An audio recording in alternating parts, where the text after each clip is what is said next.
আসসালামু আলাইকুম। আমরা ক্লাস নেওয়ার সময় একটা বিষয় অবজার্ভ করি, শিক্ষার্থীরা প্রায় আমাদের কাছে কমপ্লেইন দেয়, মিস ও আমার খাতা ছিঁড়েছে বা খাতায় দাগ দিয়েছে, কেউ পেন্সিল ছুঁড়ে মেরেছে, কেউ রাবার ছুঁড়ে মেরেছে, আবার একজন আরেকজনকে টিজ করেছে। তো এই বিষয়গুলো সাধারণত শিক্ষক হিসেবে আমরাই তাদেরকে ডেকে বুঝিয়ে বলি এটা উচিত না, বা তুমি সরি বলো, বা তুমি মন খারাপ করো না। সব সময় যখন আমরা শিক্ষকরা জিনিসটা সলভ করে দেই, এরও কিন্তু একটা অপকারিতা আছে। যেমন আমরা ছোটবেলায় যখন খেলতাম, আমরা ফ্রেন্ডদের সাথে আমরা পড়ে যেতাম বা ব্যথা পেতাম, আরেকজন একজন ফ্রেন্ডকে বকা দিতাম, ঝগড়া করতাম বা অভিমান করতাম, কখন আমরা আড়ি দিতাম ফ্রেন্ডের সাথে, আবার ভাব করে নিতাম। এইভাবে কিন্তু প্রবলেমগুলো আমরা নিজেরাই সলভ করতাম।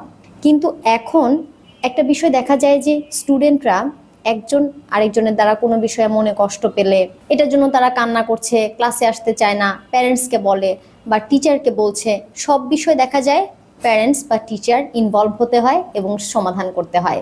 এভাবে না বলে আমরা যদি স্টুডেন্টদেরকে ডেকে বলি, দেখি বলো তো, ও যে তোমাকে এভাবে মেরেছে, তোমার কি করা উচিত, বা তোমার কি মনে হয় কিভাবে আমরা এই প্রবলেমটা সলভ করতে পারি। মাঝে মাঝে প্রবলেমগুলো যদি আমরা স্টুডেন্টদেরকে দিয়েই সমাধান করাই, তাহলে আমার মনে হয় ওরা কিছু স্ট্র্যাটেজি বুঝতে পারতো, কিছু কৌশল ওরাও শিখতে পারতো কিভাবে নিজেদের প্রবলেমগুলো নিজেরা সলভ করতে হয়।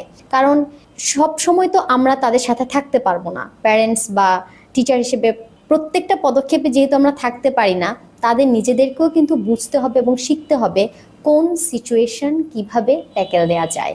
আবার কেউ আঘাত করে কথা বললেই সেটা সবসময় প্যারেন্টস বা শিক্ষকগণই এসে যদি সব কিছু সমাধান করে দেয়, এটাই কিন্তু শেষ না। তাকে হয়তো লাইফে আরও অনেক জায়গায় অনেক সময় কষ্ট পেতে হবে। সেই বিষয়গুলো সে কিভাবে হ্যান্ডেল করবে, এগুলো আমার মনে হয় ছোটবেলা থেকেই আমরা যদি স্টুডেন্টদেরকে দিয়েই সমাধান করাই, অনেক ক্ষেত্রে আমরা গাইড হিসেবে থাকবো। আমি বলছি না আমরা সরে যাব, আমরা গাইড হিসেবে থাকবো, কিন্তু আমরা বলবো, দেখি বলো তো কিভাবে তুমি সলভ করতে পারো এই প্রবলেমটা। তোমার ফ্রেন্ড তোমার খাতা ছিঁড়েছে, তো এটা তুমি কিভাবে সলভ করবে। এভাবে আমরা যদি একটু বুঝিয়ে বলি এবং তাদেরকে যদি আমরা সলভ করার সুযোগ দেই, তখন দেখা যাবে নিজেরাই অনেক সমস্যার সমাধান করতে দক্ষ হয়ে উঠবে।